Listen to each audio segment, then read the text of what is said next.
I'm very honored to have the opportunity today to share some thoughts with you about Alibaba, the Chinese consumer, the future of retail. But before I do that, I'd like to share with you two thoughts. The first one is seamlessness, and the second is the relativity of perception. So, the theory of computationalism takes the position that the human brain is basically an organic computer, and our minds are essentially software running on that computer.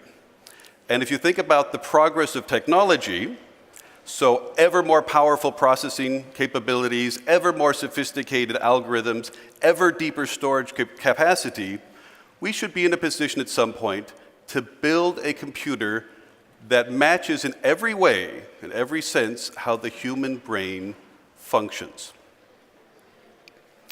In his book, The Tides of Mind, the Yale professor David Gelernter takes a separate position, a contrary position, which talks about how our minds function in a seamless interaction with our physical bodies. And that in fact, how the mind functions alone is not possible to mimic because how our brains and our minds are constantly influencing each other. How we experience the world around us through our bodies directly impacts how our minds work. And when I think about this, it makes a lot of sense to me. In the morning time, when we are fresh and awake and have had our coffee and well slept, hopefully, it's often the best time to do things like complicated calculations, a complicated engineering project, filling out your tax return. Actually, a lot of tasks that software can today do better than the human mind. But much of our most creative thoughts come when the body is more tired or relaxed, in the afternoon after a nice lunch and you're allowing yourself to daydream a little bit, or in the evening when you actually allow yourselves to relax. This is where we really think outside of the box, where we actually become more creative. And so the quality of the outputs of our mind are directly impacted by our physical body and how we experience the world. This is a fundamental and inspiring example of a truly seamless interaction between two different things, the mind and the body. The second thought I want to share with you is the relativity of perception. So, if we see a young man currently walking around the room, for this young man, time is moving slower than it is for everyone else in this room. Our minds can understand this. Our minds can actually calculate the difference. I took the time to do so yesterday in the plane. For that young man, as he strolls around the room at that rough speed, time is moving slower at a factor of 1.000000004, 13 zeros and a 4. That's an imperceptibly small difference for us. Even if that young man was to jump on a motorcycle and drive through here at 200 kilometers an hour or get on a jet and fly through here at 600, it would still be imperceptibly small. Perhaps we'd lose one or two of those zeros. But our bodies tell us something completely different. Our bodies tell us that, of course, we're all in the same time.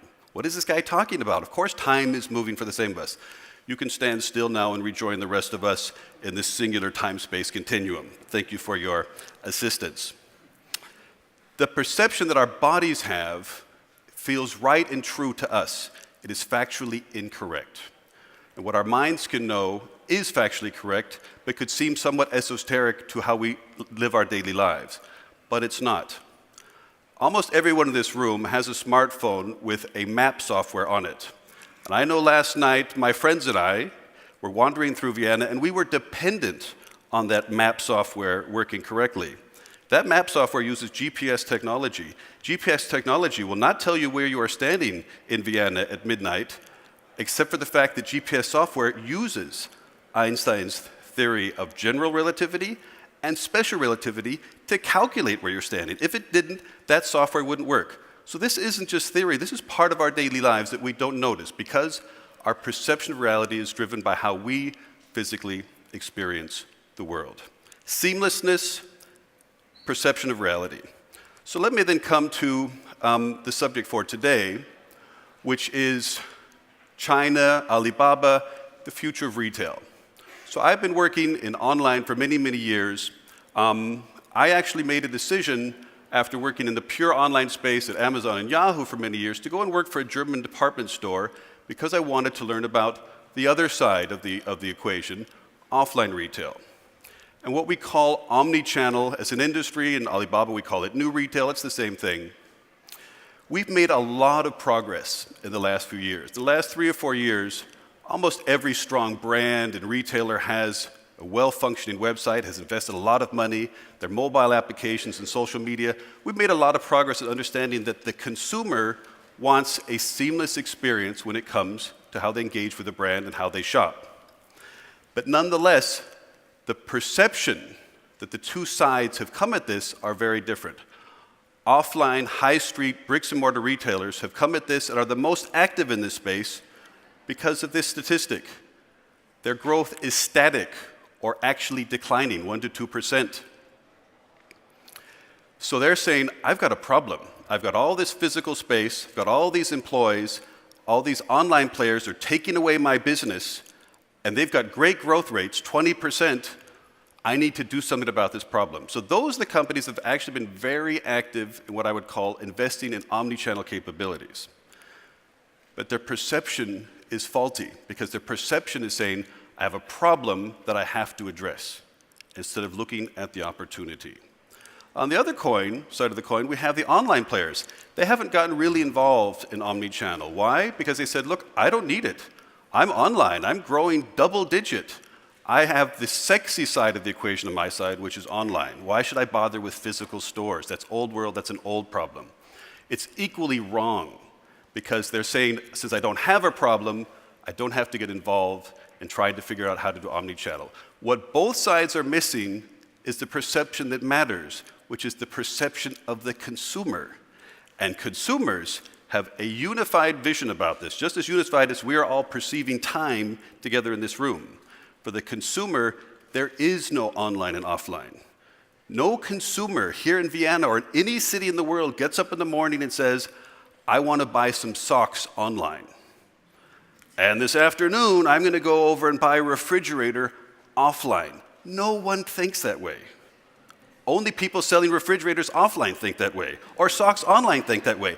Consumers don't. Consumers' perception is, I have a want or a need, and I would like a brand or retailer to help me satisfy that need in the most efficient or pleasurable experience way that I can have. That's omnichannel. That's the perception that matters.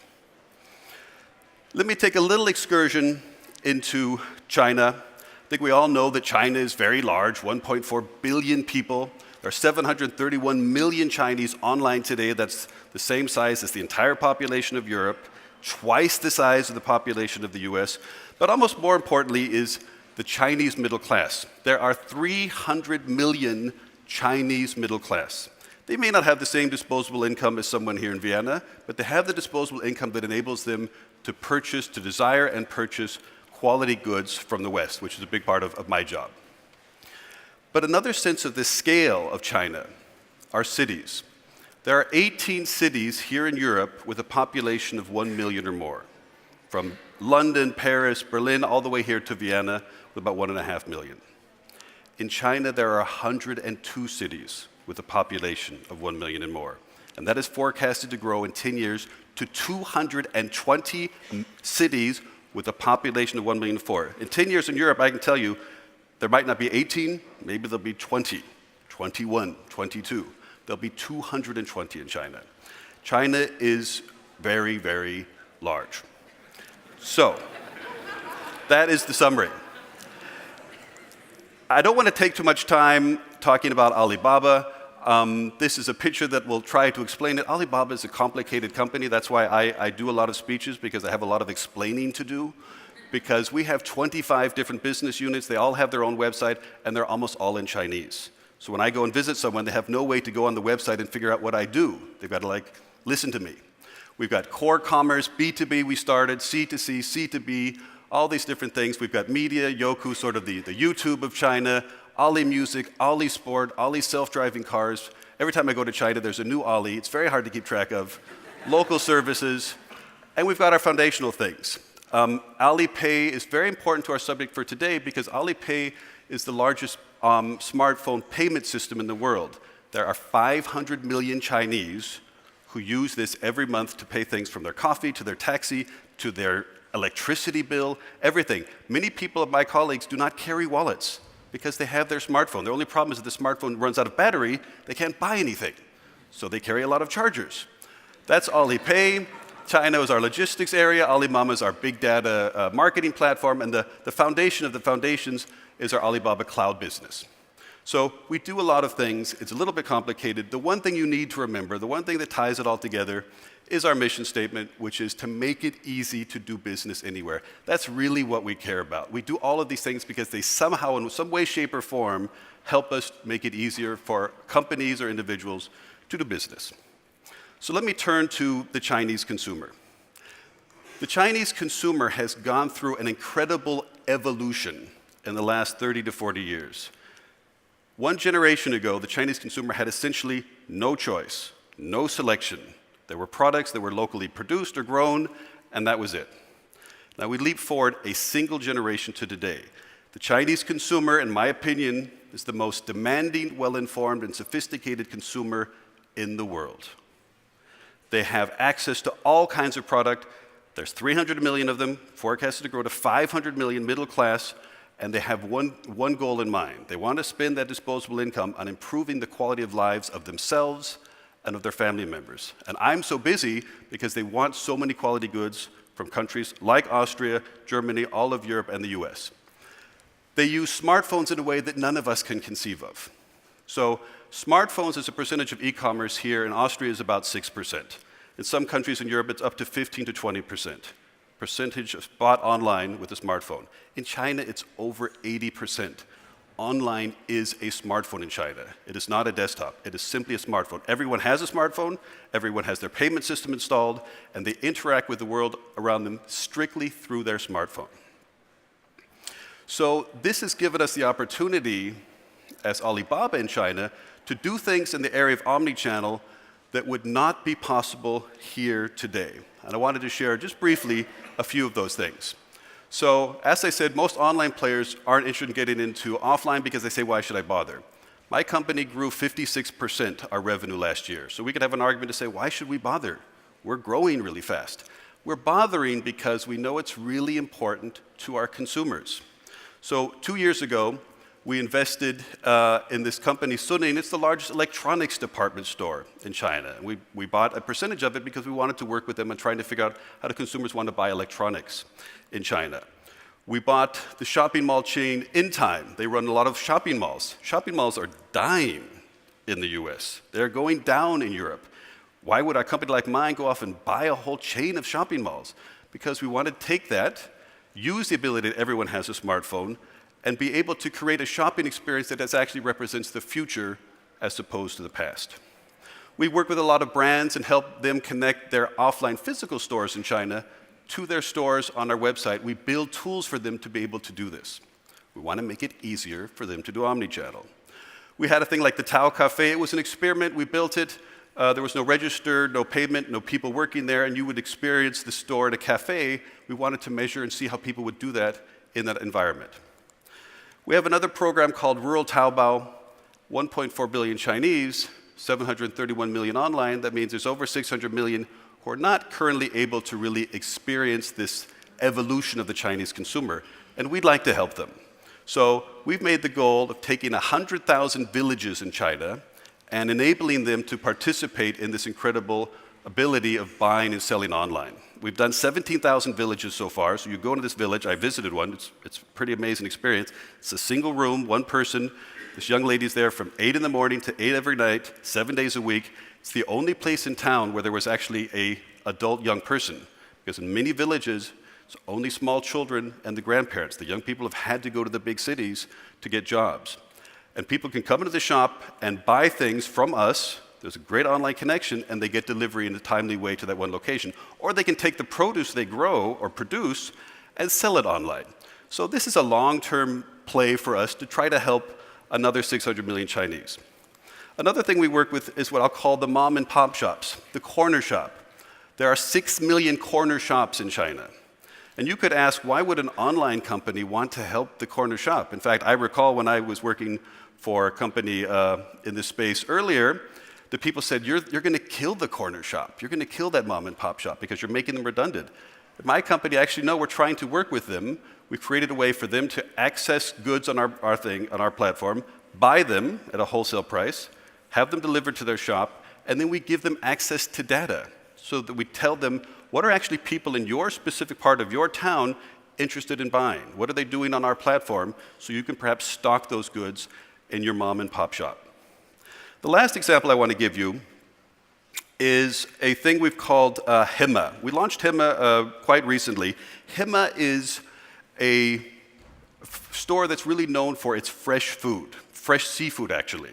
And what we've done is sort of to push the envelope on what we can do with omnichannel. We've created this store. In this store, you cannot buy anything unless you have our app on your smartphone. So if someone comes in with cash and says, I want to buy those shrimp over there, I have to say, sorry, you can't. You've got to install the app. You've got to have Alipay on your app, and then you can walk into this physical store. That would be impossible to do in any city in the West. People would say, you're forcing me to install your app? That's, you're almost being discriminating against me. I don't have the app. I don't want your smartphone. But in China, you can do this because everyone has the app, everyone has Alipay. It opens up a lot of doors. Hema really pushes the limits about the edge between online and offline. So you can take the app and order fresh crab and have it delivered to your house. You can go into the store, order the crab, have it delivered home. You can be walking down the street and order food that you want to have prepared for you to be cooked so that you can go and eat it in the store. It doesn't matter what you want to do. In any direction, in any combination, because you've got the app, you can do this. In fact, you could go in and say, look, I'm going to come to the store. I want to have these crabs prepared. I'm going to eat them with my friends. The rest of my shopping list, please deliver it to my office. However you want to do it. One of the things that made us think about this was, in China, it is very popular to be able to self-select the fresh food, in this case, the shrimps that you want to buy. So if we were a normal online company, what we would have done is gone off and tried to build an app that enables you to do this. We would have built virtual cameras and other things so you can go in there and choose your shrimp through the app, because we'd be thinking it's all got to be online. We said, well, actually, what's the best way to enable people to self-select their shrimp? It's a physical store. Well, then let's get a physical store, because there's a gap in our value proposition that is best filled, in this case, by the physical store. That's the way to think about omnichannel. So you can go into the store, as I said, and have the food cooked and prepared for you, have it delivered, however you want to experience this store. So in closing, for me, this is a fascinating world. I love my job. The ability to learn and experience and test all these things is really, really rewarding. But when I think about my job here in Europe, there are certain things in China, because of the use of the smartphone, because of the omnipresence of certain tools that we don't yet have here, that make it difficult for us to transfer some of these learnings to Europe. I am confident that will change over time. And some things we will be able to transfer, some things will be different.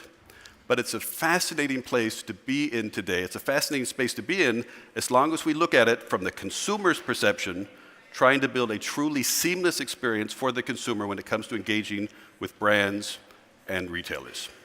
Thank you very much.